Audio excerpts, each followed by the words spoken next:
In the mid to late 90s, the survival horror genre in gaming became extremely popular with the release of such classics as Resident Evil and Silent Hill.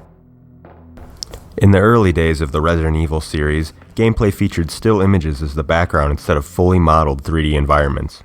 Couple that with the tank controls, and it's easy to see why the classics are being remade to better suit modern gamers.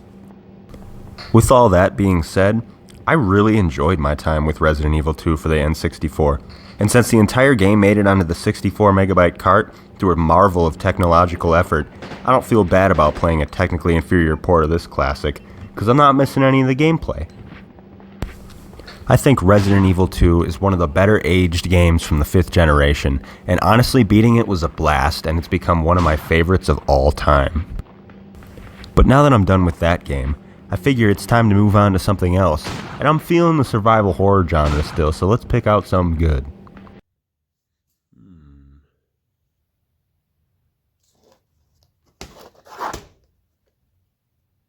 That looks like a good one.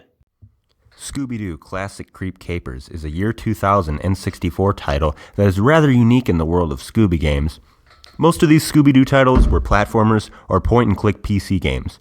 Never before or since has Scoob ventured into survival horror, only on this one outing on the N64.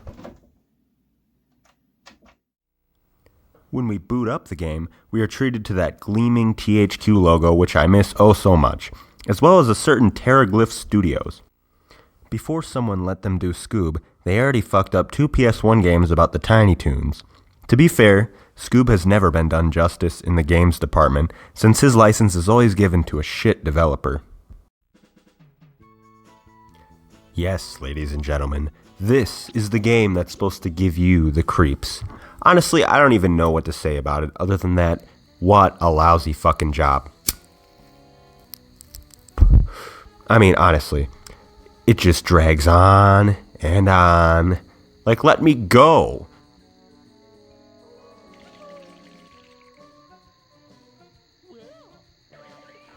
The game's main problem becomes apparent as soon as you move from the first screen. Each time you move to another area and change camera angles, the movement carries over from the last screen. This means you have to release the joystick each time you move just a little bit, or else your directional movements are simply fucked. Try doing this in later parts of the game when you have to run from enemies, and it's real infuriating.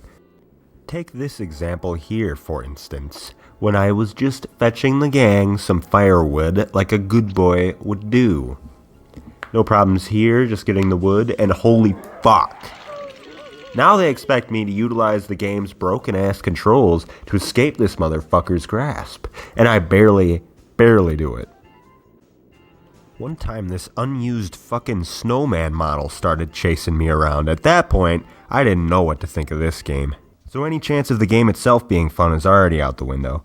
The only thing left is the story, which won't hold your interest unless your IQ equals your age. The first 3 scenarios are Hanna-Barbera classic stories, the 4th and final one being a 5th-gen original for the N64 only.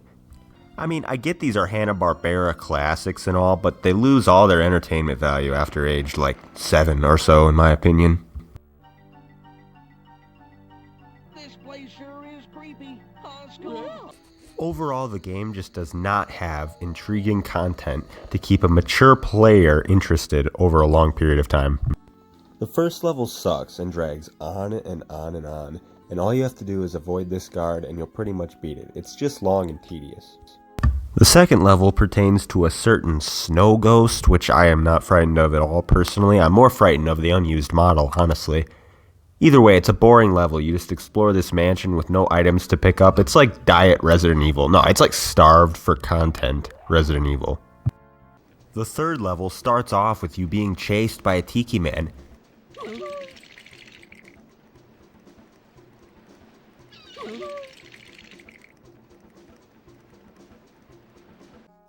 They expect you to do obstacle courses like this, in which the camera angle changes constantly and the controls carry over. It's a literal nightmare. The third level I really couldn't see, so I didn't play, but I'm gonna assume that even though it's original N60 content, it sucks ass. So in conclusion, stay far away from this waste of time and matter. If you have an N64, go get yourself a copy of Resident Evil 2 before it gets way too fucking expensive. Do not give this one a go, I swear to God. If anything, play Cyber Chase on the PS1 if you need your 5th gen fill of Scooby-Doo. $600 on shitty